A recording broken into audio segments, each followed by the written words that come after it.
In last week's episode, Andrew had a less intensive week at KeNako, fighting a cold and taking the weekend off for a much-needed break. Well, I've slowed down in the training, my heart rate. I'm not allowed to take my heart rate more than 140. So it'll be interesting to see what the scale says on Monday. Due to his cold and the weekend off, the expectation for weight loss in week 5 wasn't very high. Yet the weekly weigh-in showed a surprising result. 66.8.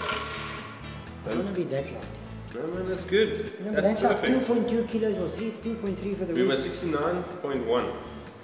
Yeah. So So 2.3. that's two, it looks like. 2.3. Yeah, but then you expect this again next week. No.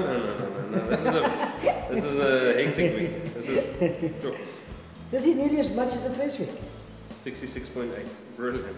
Sure, the weigh-in was very good. It was actually surprising how much Andrew has lost now over this last week. He's lost a further 2.3 kilograms. So that's more than what we expected. We expected him to lose maybe a kilogram or a little bit more, but sure, double that. So it was an excellent week. It was a very nice surprise, put it that way, I'll take it. But the nice part is I went and rode 1 or 2 horses on Friday and Saturday. And I could just feel the difference, the way I sat on them, the way they felt, how much better they worked, because I was a good kilos, a couple of kilos lighter. And it was just I'm excited, I'm very, very hopeful. It just reminded me how important it is to rest.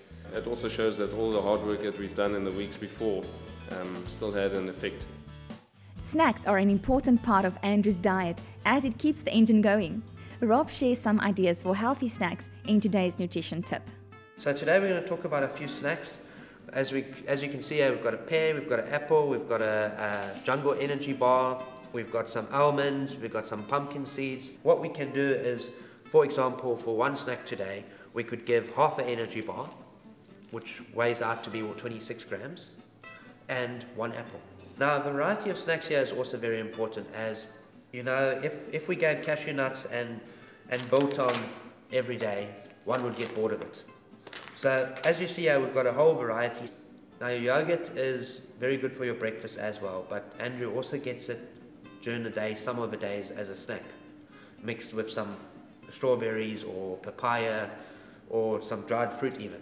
So you see, we can mix and match them throughout the days. It's not just the same snacks over and over and over. Each day is different. Make sure you have your snacks handy to keep you from eating unhealthy foods when you're hungry.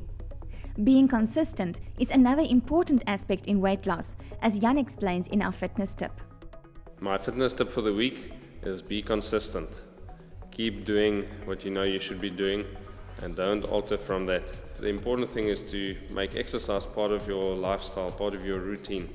If we look at Andrew and his program here, the reason we are having so much success is that's exactly what we're teaching him, is that he's got to keep working, he's got to be active every day, and he's eating right every day. So my message is stick to your guns, do what you're supposed to do, don't let it slip, make your body used to it, and enjoy it. The success of Andrew's program relies strongly on the exceptional teamwork between the professionals at KeNako Academy. From Andrew's metabolic test and carefully planned diet by Mandy Nell, to his physical assessment and gym program, as well as his meals being prepared to perfection, the professionals at KeNako are working together like a well-oiled machine. When I see the progress that Andrew's made, it makes my day, it makes me really happy to see that I'm doing my job right, Jan's doing his job right, and Andrew's also doing his job right by being dedicated and focused. So it just shows you that as a team we're working really well together, and that's what's important in life, is working as a team. As Andrew is progressing in his fitness, Jan constantly adjusts his training routine in order to keep it challenging. We do push up the intensity of the workout because he is getting stronger, he is getting lighter, he's getting faster. I have to increase the intensity to make it a good enough workout. As part of the plan to increase the intensity level, Jan had Andrew do his first interval training session on the treadmill. Okay Andrew, what we're going to do, it's just going to be a short but intense workout using interval training to get your heart rate to almost maximum. So we're going to aim to eventually get your heart rate to 180 beats per minute. So this is to shock the system Interval training has a lasting effect on your metabolism. So even though it's going to be a short workout, this is going to have an effect on your metabolism for the rest of the day, even maybe into tonight and tomorrow. But that's the purpose of interval training. And because we're pushing your heart rate so high, we can't maintain that for long. So what we'll do is we'll do 10 1-minute intervals where we push your heart rate up, and then in between there's obviously 10 rest periods, but it's going to be an active rest period. We're going to walk. So it's going to be walk for a minute to start off with, warming up, then run for a minute. Then it's walk for a minute, run for a minute, and we're going to build it up. So we'll start running at 9 k's an hour, the first one, and then the next one at 10, 11, 12, build it up all the way to 18 k's an hour for 1 minute. Jan kept notes throughout the session to check how Andrew's heart rate is performing and how he is recovering in rest periods. But you'll see now, if we do this every week, the fitter you get, the lighter you get, the better your recovery, and we won't even maybe get your heart as high. I must confess, I had this thing in my mind that it was going to be so hard, and it was quite enjoyable. Andrew is not the only racing fan at KeNako. Chairman of KeNako Academy, Ron Boone, is a successful owner and had a passion for racing from a young age. In the late 1960s, my dad used to play jackpot. I think he used to play his car number plate. It was, I can't remember what it cost, 50 cents probably. Over the last sort of year of my school in '69, I think I became a little bit interested and used to watch with him in the paper to see if his horses or his numbers had come in.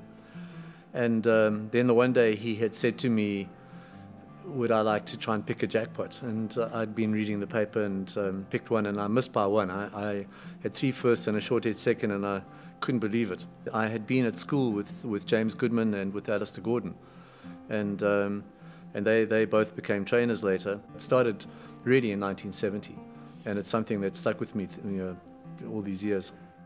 Seeing Andrew's progress and success on the program, Ron was interested in learning more about what jockeys are taught on healthy eating. I hear that things are going really well. You've managed to lose 10 kilograms so far. Well done. No, thanks, Ron. First of all, I want to thank you for allowing me to train at these facilities. I mean, the people and these facilities are world class, and it's an absolute privilege to be here and be able to train at a place like this. That's great. From my perspective, it's wonderful to have you here, and it's great to help somebody who's got the drive and desire that you've got, and also I respect you've had problems in your life and you've always dealt with them. Yeah, but I've had this problem for 30 years, and hopefully I'll get on top of it now, to reschool myself how to eat and train properly, and I'm just grateful to be here. Yeah, that's for me an interesting point. When you were an apprentice, were you taught about eating, about good eating, about healthy eating, about what you should do? I mean, or was it that you were reliant on being naturally light? Yeah, I don't want to step on people's toes now when you start talking about how you get. Nobody ever schools you how to eat.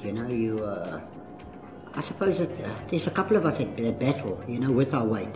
And I suppose it's just about taking responsibility for what you eat, and I've never been able to do that. So you're saying that actually in the academy program there's not really a food education?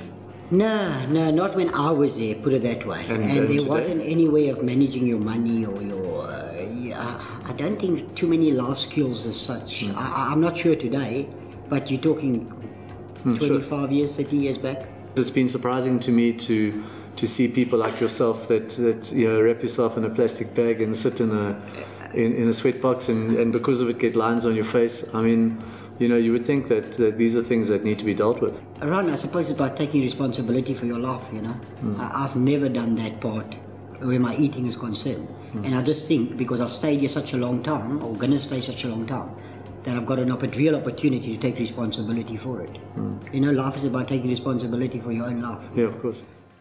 Andrew is taking responsibility in showing the level of dedication and commitment that is required to make a success.